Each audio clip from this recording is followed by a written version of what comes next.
வணக்கம். காவல்துறையை நம்ம எப்போவுமே குறை சொல்லினே இருக்கிறோம். பட் இருந்தாலும் அவர்கள் செய்கின்ற நல்ல காரியங்களையும் நாம் பிரதிபலித்து கொண்டே இருக்கின்றோம். அதாவது தொடர்ந்து நம்மளுடைய காணொலியை பார்க்கின்ற நீங்கள் தெரியும், தவறு செய்கின்ற காவல் அதிகாரிகளை பற்றி கண்டிப்பாக அவர்களுக்கு எதிராக நாம் செய்திகள் வெளியிடுவோம் என்பது எந்த ஒரு ஐயமும் இல்லை. அதே நேரத்தில் இந்த சமூகத்தில்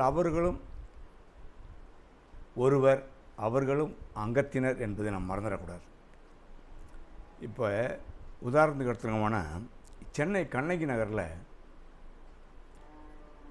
போதை ஆசாமி, கஞ்சா விற்கிற ஆசாமியை போய் பிடிக்க போனால் போலீஸை அடித்து துவம்சம் பண்ணியிருக்காங்க. அந்த கண்ணகி நகரே அந்த ஏரியாவில் பாதி பேர் அந்த மாதிரி ஆட்கள் தான். அதனால அங்கே போலீஸ் ஸ்டேஷனை போட்டாங்க. இருந்தாலும் கட்டுப்படுத்த முடியல. கும்பகோணம் அந்த பாலக்கார பக்கத்தில் போலீஸை அடித்து துரத்திருக்காங்க, அதாவது போதை ஆசாமிகள். இது எதுக்கு நான் இதில் சொல்ல வரேன் அப்படின்னா, நாடு முழுக்க போதை பரவி போச்சு. அதாவது மது அருந்துனா கூட ஏதோ அவன் போட்டு மயக்கம் போட்டு விழுந்துருவான், ஏதோ உளறிக்கின்னு போயிடுவான், ஏதோ ஒன்று ஆகும். ஆனால் போதை இருக்குது பாருங்கள், இந்த ஸ்நாக்ஸ், இந்த ப்ரௌன் சுகர், இந்த கஞ்சா, இதெல்லாம் என்ன பண்ணும் அப்படின்னா, அவனை மீறி செயல்படும்.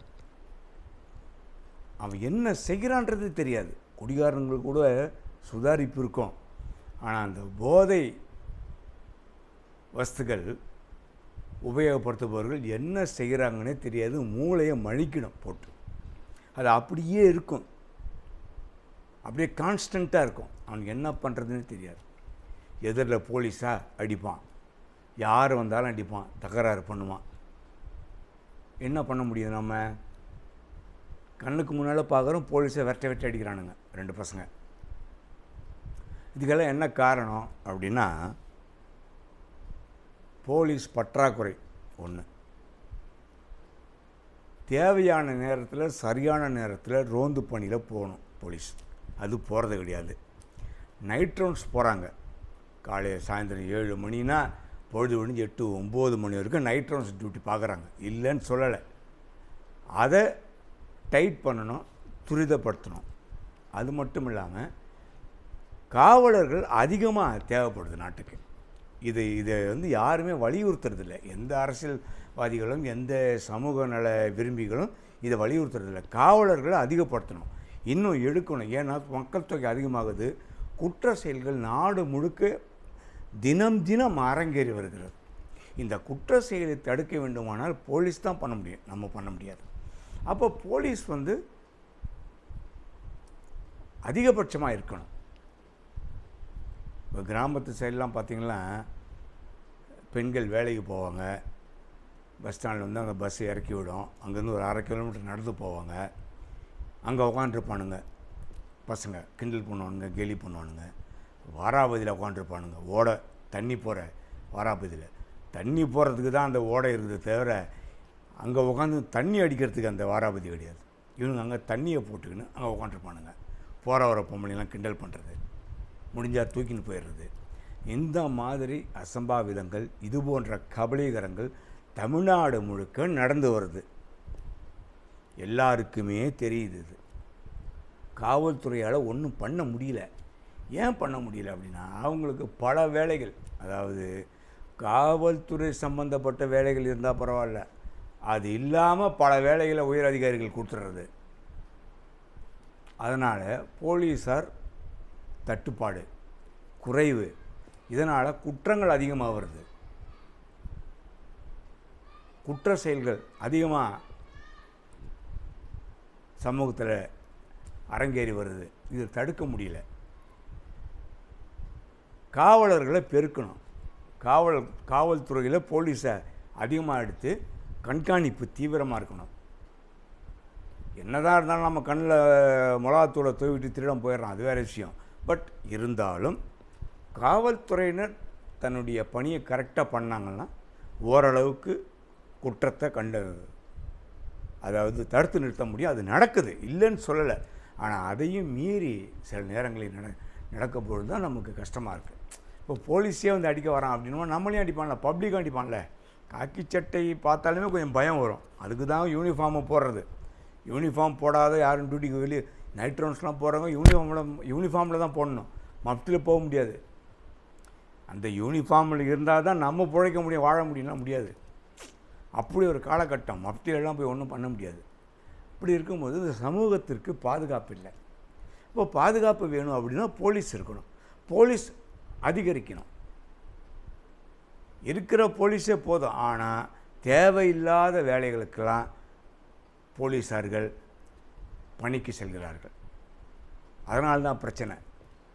சட்டம் ஒழுங்கை பாதுகாக்க முடியல, மக்களுக்கு சரியான முறையில் பாதுகாப்பு கொடுக்க முடியல. ஏன்னா இப்படி சில விஷயங்கள் காவல்துறையில் இருக்கிறதுனால தான். ஒரு போலீஸ் ஸ்டேஷனில் 60 போலீஸ் இருப்பாங்க, ஆனால் ஸ்டேஷனில் 4 போலீஸ் தான் இருக்கும். அந்த 56 போலீஸும் எங்கெங்கேயோ இருப்பாங்க, எந்தெந்த வேலையோ போயின்னு இருப்பாங்க. சம்மந்தமில்லாத வேலையெல்லாம் இருப்பாங்க. சம்மந்தத்தோடு இருந்தால் பரவாயில்ல. அதிகாரிகளுக்காக பர்சனல் வேலைக்கெல்லாம் போயிடுவாங்க.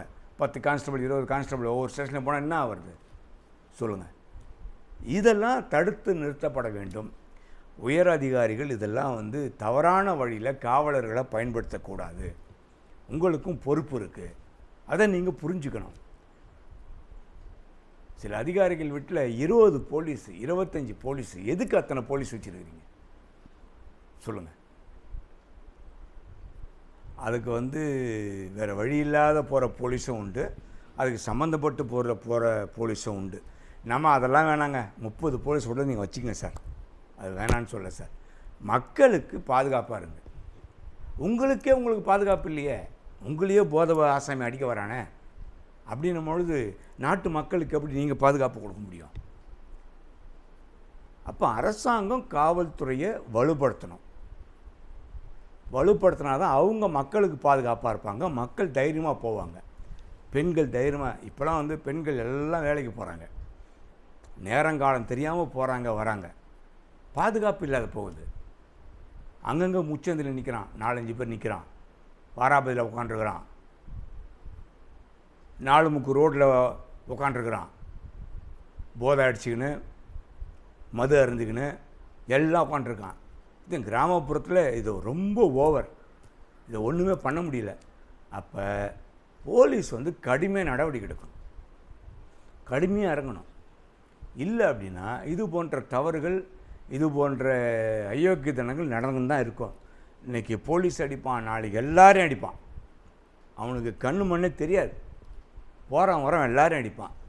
அப்போ போலீஸுக்கே பாதுகாப்பு இல்லை அப்படிங்கிற நிலைமை மக்களுக்கு முன்னால் வந்துடும். மிகப்பெரிய இழி நிலைக்கு காவல்துறை தள்ளப்படும். அதனால் உங்களுக்கும் நீங்கள் பாதுகாப்பாக இருக்கணும், மக்களுக்கும் நீங்கள் பாதுகாப்பு கொடுக்கணும். அப்படின்னா அரசாங்கம் காவல்துறையை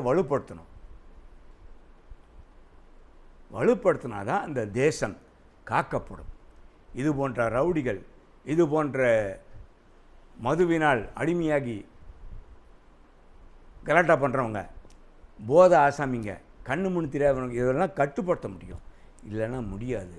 நாடு வந்து வேறு மாதிரி போயிடும், நாட்டு மக்களுக்கு பாதுகாப்பு இல்லாத நிலைமைக்கு போயிடும். தயவுசெய்து காவல்துறை உயர் அதிகாரிகள் பரிந்துரை பண்ணுங்கள், அரசாங்கம் துரித நடவடிக்கை எடுக்கணும். காவல்துறையில் காவலர்களை அதிகமாக்குங்க.